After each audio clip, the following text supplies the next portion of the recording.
All right, in this video, I'm gonna be teaching you guys how to turn this right here, my buck from 2024, into one of these beautiful European or skull mounts.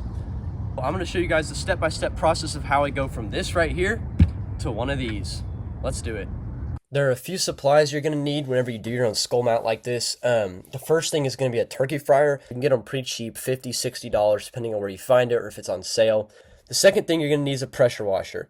If you're going to do this by hand, it would take a long time. It's doable, but it would take forever. So this one right here is the one that I currently use. Most pressure washers will work, gas or electric, but the higher power you can get, the better. You'll also need essentials like propane, a sharp knife. Those are pretty obvious to power your burner, cut off skin. For bleaching the actual skull, there are a couple different ways you can do this. The way I've always done it and have had success with doing is by mixing these two things right here, this BW2 and this 40 volume clear. One's a liquid, one's a powder. You mix them together, it makes a pretty good paste that you can put all over the skull and kind of do it to your liking. The more you put on, the whiter it gets, and vice versa. The less you put on, the less white it gets. And it's also really easy to avoid the antlers with it. The second way that you can do this is by using straight hydrogen peroxide. I've seen a couple people do this. This is the way that I prefer not to do, just because if you accidentally splash some on your antler, you're going to bleach it. You can do it this way. I've just decided not to. Here's a video right here you can go watch if you need an example of how to do it. You can go ahead and skip to like 6 minutes, 35 seconds, just to make it easier. So our first step is going to be getting this pot full of water and getting the heat turned on so we can get that started boiling. So there's not really like a number of how much water to put in here. It's just kind of, you want to get it to where you can completely cover the skull and not much of the antlers whenever it's set in there.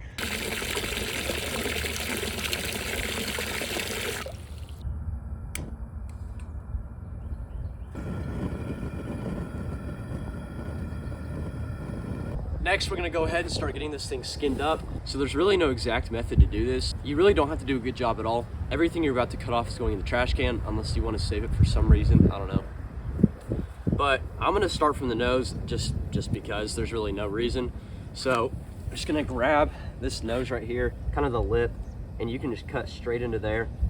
And we're just gonna keep working this along right here. This step is a ton easier if you thawed your buck overnight and through part of the morning. If you were just now pulling this out of the freezer, you will not be able to do this, period. It's like impossible, and your knife will be duller than dull. So make sure you try to thaw this thing, depending on the temperature outside. Make sure you try to thaw it for, I don't know, 10, 12 hours. This one's probably been out for closer to 15, and it's still, it's there. It's pretty thawed out, but the inside, the brain's probably still frozen.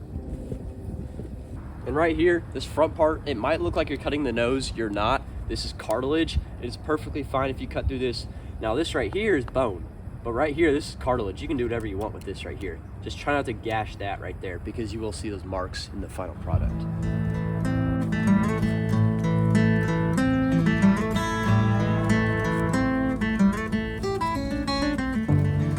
And around the antlers, the burrs right here, try to get as much skin off as you can around the antler bases, but it's almost impossible to get it all. So again, if you just boil it with some of this on, it'll get so soft that it'll come right out in the pressure washing.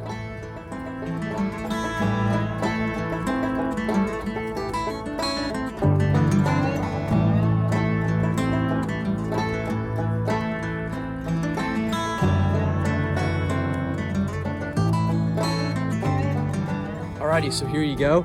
I did kind of leave some hair around the edges. It's just so hard to get all that off, but it's no problem. It'll come off eventually. We're gonna go ahead, once our water is boiling, or at least hot enough, we're gonna set this in here, start it thawing out more, so we can eventually get this bottom jaw off, because it's currently like, it's not moving, it's frozen. So here you can see our water is not quite boiling yet, but it's steaming. A couple bubbles are starting to pop up. So we are good to go ahead and put our skull in there and at least start cooking it just a little bit. And then once that gets up to a full boil, I'll show y'all again. We've now set this skull in here. A couple things that you can do to kind of help this go better. Try to keep the water level right at the bases. It's okay if some of it's wet. If you're using straight plain water, it will not hurt your antlers very much at all. If you've got Dawn dish soap, or if you've got OxyClean in here, any of those things, yes, if you get them wet, they will make a difference on the antler bases, but plain water, in my experience, has not done anything to them. So you'll be fine. Just try not to obviously see how that's like submerging them. I wouldn't do that. I would try to keep it up to where it's just around the bases. And to kind of help me with that, I have a little piece of wood right here. I just slide it underneath the antlers like this. And that really helps keep the nose from just diving down and soaking the antlers. You can see there's just barely water covering the top of the skull. That's all you need, as long as water's there, and we'll keep topping that off as needed. So once you have your skull in there, we're gonna let that sit for, I usually go about an hour or 2 hours for the first round before I cut the bottom jaw off, but it really just depends on a lot of things. I judge it more on what it looks like than an actual time. So I'll show you kind of what it looks like when I like to pull it out and start the next step. We got this water boiling now, as you can see. So we're gonna go ahead and pull the skull out, kind of check on it, see how it's going. The way the meat's kind of starting to curl up on the bone, see right there, you know, right there, that means it's cooking, and that's good. But normally, I wanna wait a little bit longer until it's like clumped. It's currently been 2 hours and 12 minutes. Probably gonna go to 2 hours and 20, 2 hours, 30 minutes. And then we are gonna pull it back out and start the pressure washing process. So back into the pot it goes. It's been 2.5 hours now since we put the deer in the pot. We're gonna pull it out. The meat's looking pretty good. We are gonna pull it over to the pressure washer over there. We're gonna cut the bottom jaw off and get a little bit of the meat started, and then probably pop it back in the pot for another hour just to get more of the meat cooked off. Now getting this bottom jaw off is always kind of a pain. You just gotta kind of work with it. Start cutting some of this meat off that's really tight and holding it on there, and you'll start to see it start to move. Hopefully, if we can get this. Yep, that down there.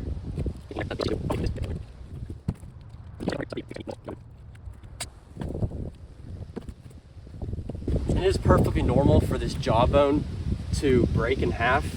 Either when you're pulling it out or when you're pressure washing it, it's gonna happen no matter what you do.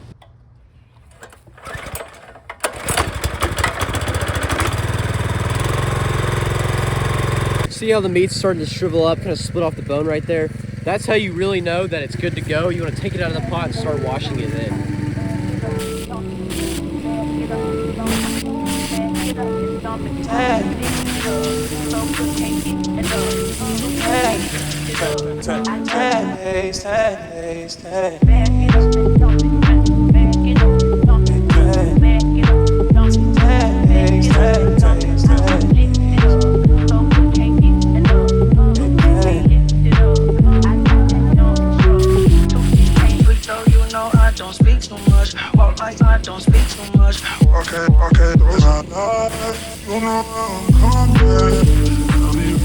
As you can see, we were able to get a good bit of stuff off of here.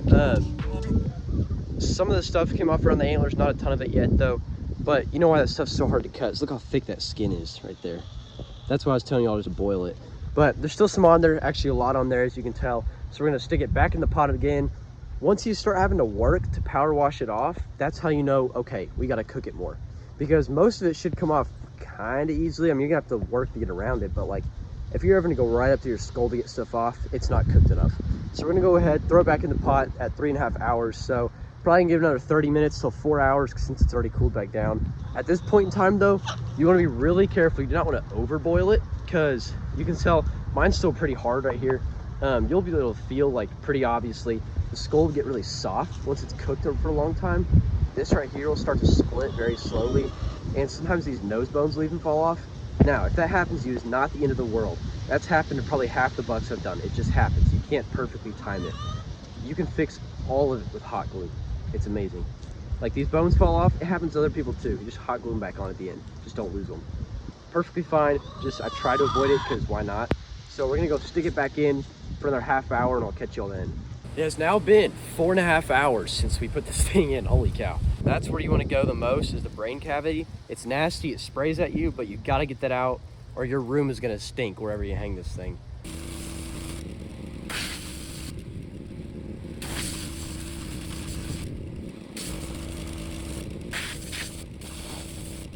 As you can tell, one of the only parts we have to do left is up in this nasal cavity, which is pretty hard to get to. And then this whole section back here is just really rigidy, lots of curves and edges that make this meat like to stick. And so one way to get rid of that is break the eardrums out. Shove a screwdriver down in there, right there in that eardrum hole, and then just start working at it.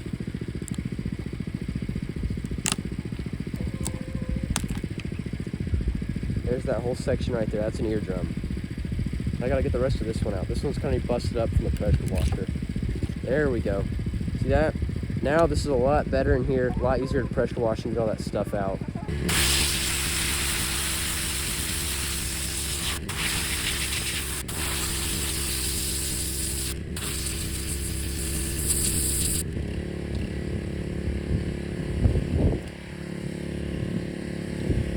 We are also going to go ahead and reach in here and pull this cartilage out with some pliers.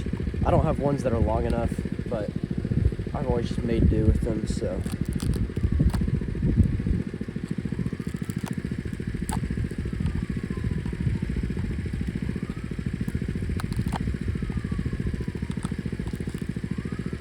So the camera died, but we ended up doing one more power washing run through the thing just to get all the leftover cartilage that was left. We also used pliers to pull out what was left in this nostril right here. So this is our final product, almost final. Next step, what you're gonna do, let it air dry overnight or for however long you think.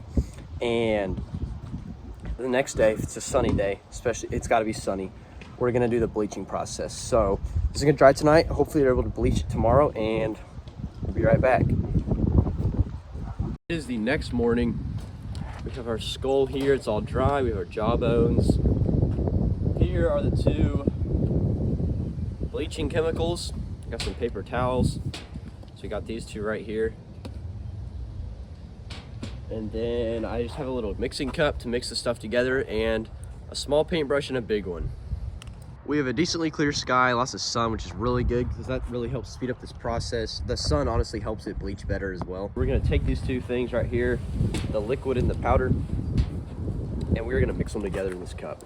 There's not really an exact measurement of how to do this. The thicker you make the paste, the less runny it is, obviously, so it tends to get less of the cracks, but you can also put a lot more on, and vice versa. The thinner it is, the more runny it is, fills all the cracks, but doesn't stick well in the plain spots. So kind of find a balance. It's not really rocket science. I'm just gonna take a scoop. This scoop comes in this container. I'm gonna take a scoop, put it in my cup here, just like that.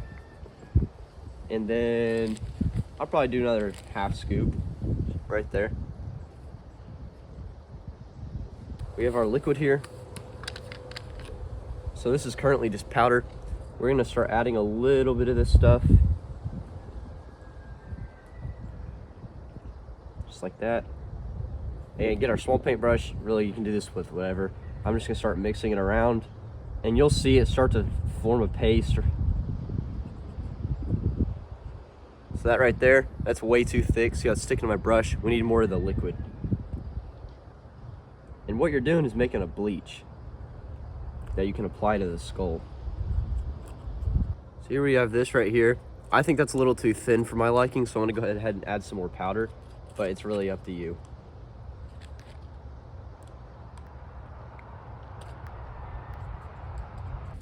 All right, so as you can see right here, we have this paste. That's kind of the texture I got it to. It forms little peaks like that.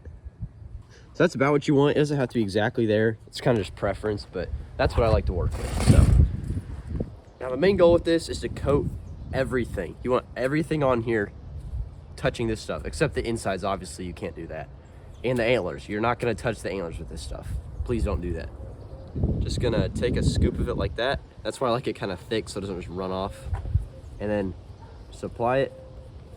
Don't smear it out too much. Just see how I'm just leaving it there. Once I get it on, just leave it. Don't just paint the whole front of the skull with that thing. Don't do that.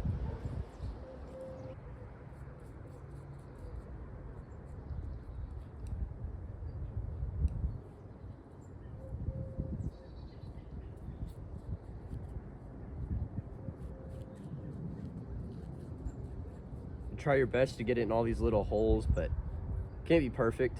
So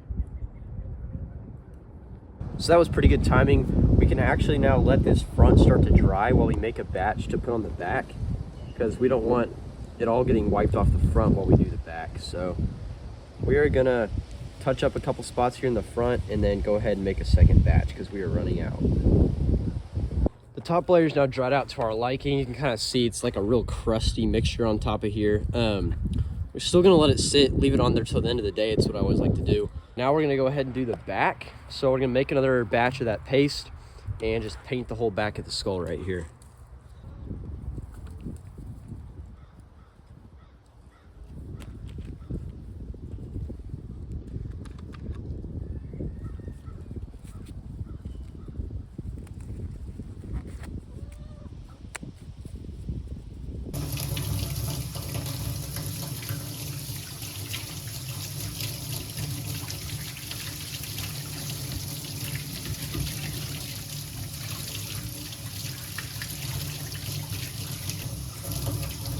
There you have it, finished skull mount. Turned out pretty nice and white. If you need to bleach it more to your liking, you can. That's completely up to you.